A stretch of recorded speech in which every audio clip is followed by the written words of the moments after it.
रामकृष्ण हरी मंडळी, आज आपण करतोय अतिशय साधे सोपे असे पोह्याचे पापड। अतिशय करायला सोपे आहेत आणि तेवढे जास्त चविष्ट देखील बनतात। हे पापड इतके कुसकुशीत बनतात आणि जास्त तेलकट सुद्धा बनत नाहीत।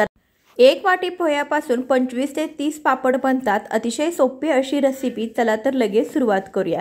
सर्वात आधी आपण 1 कप पोहे कढईमध्ये भाजून घेणार आहोत। गॅसची फ्लेम अगदी कमी ठेवायची आणि कमी आचेवरती आपल्याला हे पोहे गरम होईपर्यंत चांगले भाजून घ्यायचे आहेत। हाताने दाबून बघायचं, पोहेचा चांगला चुरा व्हायला लागला की आपण ते पोहे एखाद्या कपड्यावरती काढायचे, म्हणजे पोहे व्यवस्थित थंड होतात, त्याला घाम देखील येत नाही। मिक्सरच्या भांड्यामध्ये हे पोहे घेऊन आपण त्याची बारीक अशी पावडर केलेली आहे।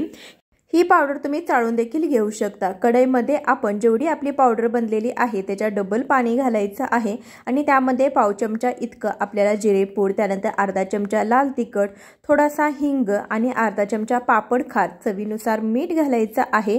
1 चमचा तेल घालायचं आहे। पाण्याला उकळी आली की त्यामध्ये आपण वाटलेले जे पोहे आहेत तर ते घालायचे आहेत। त्यानंतर हे मिश्रण छान मिक्स करून घ्यायचं।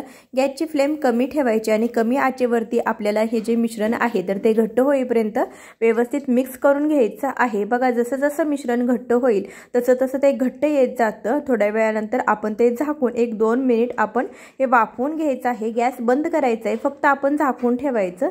त्यानंतर हे जे पोह्याचं मिश्रण आहे तर ते छान उकडतं आणि त्याचा घट्टसर गोळा देखील होतो। हा गोळा एखाद्या प्लास्टिकच्या कव्हरमध्ये घालून छान मळून घ्यायचा किंवा तुम्ही ओल्या सुती कपड्यामध्ये घेऊन देखील मळून घेऊ शकता। आपण पीठ चांगलं मळून घ्यायचं, म्हणजे आपले जे पापड आहेत तर ते व्यवस्थित लाटता येतात आणि जे आपली मळलेलं पीठ आहे तर जास्त मऊसूत बनतं। तर इथे बघा, असं मऊसूत असं आपलं पीठ बनलेलं आहे।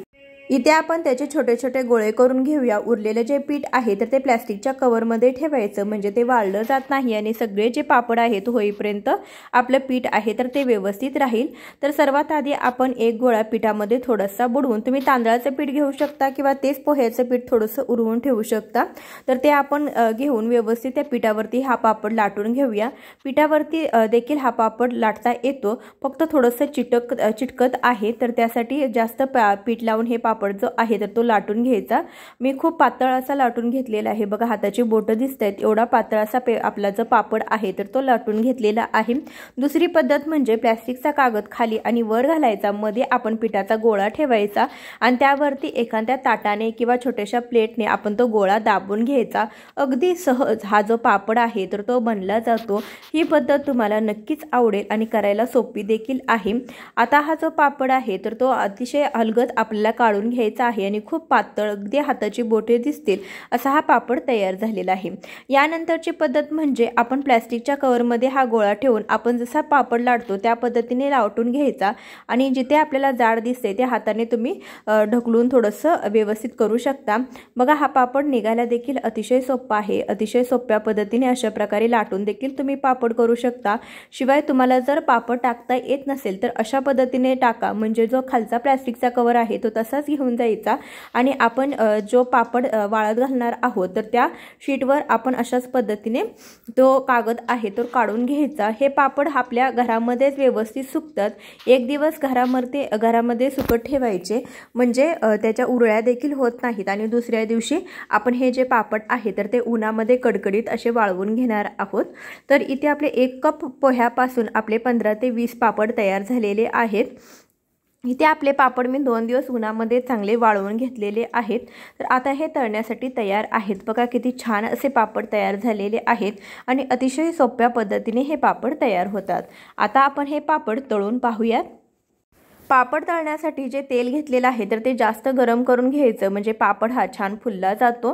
तर इथे बघा, आपला पापड तळून तयार आहे। या पापडामध्ये जास्तीचं तेल देखील राहत नाही आणि खायला देखील तेवढा चविष्ट असा हा पापड बनतो। अतिशय कुसकुशीत असा हा पापड बनतो।